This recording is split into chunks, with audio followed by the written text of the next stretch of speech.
మీ destination ఏదైనా ప్రపంచంలో ఏ మూల ఉన్నా CN travel explore the world your way. America అధ్యక్ష ఎన్నికల్లో డొనాల్డ్ ట్రంప్ విజయం సాధించి రెండోసారి అధ్యక్ష బాధ్యతలు చేపడుతున్న విషయం తెలిసిందే. అధ్యక్షుడిగా ఎన్నికైన క్షణం నుండే ఆయన సంచలన నిర్ణయాలను తీసుకుంటున్నారు.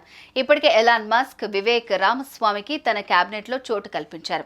తాజాగా భారత సంతతి నేత, హిందూ ఎంపీ తులసి గబ్బార్డ్ ని అమెరికా నేషనల్ ఇంటెలిజెన్స్ డైరెక్టర్ గా నియమించారు. తులసి గబ్బార్డ్ గర్వించదగ్గ రిపబ్లికన్ అంటూ అభివర్ణించారు. తులసి గబ్బార్డ్ కు 2 పార్టీల్లోనూ మద్దతు లభిస్తుందని ట్రంప్ పేర్కొన్నారు.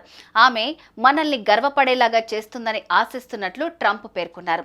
తులసి గబ్బార్డ్ ఇంతకు ముందు డెమోక్రటిక్ పార్టీలో కొనసాగగా ఆ తర్వాత రిపబ్లికన్ పార్టీలో భాగస్వాములయ్యారు.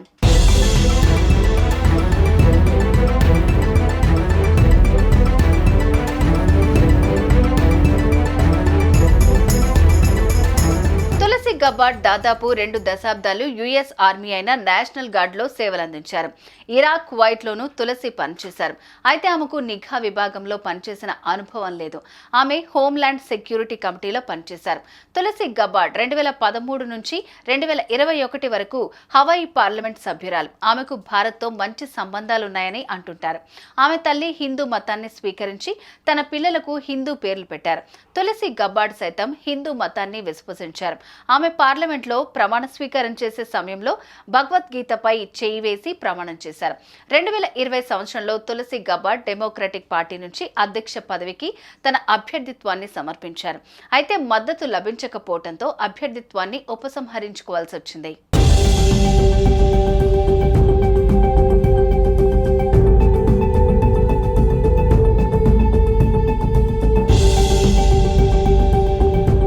డొనాల్డ్ ట్రంప్, కమలా హ్యారిస్ మధ్య డిబేట్ జరిగిన సమయాల్లో ట్రంప్ ని సిద్ధం చేసింది తులసి గబ్బార్డ్.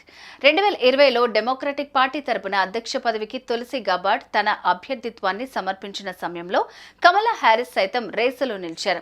తులసి గబ్బార్డ్, కమలా హ్యారిస్ మధ్య పార్టీలో అంతర్గత చర్చ జరిగింది.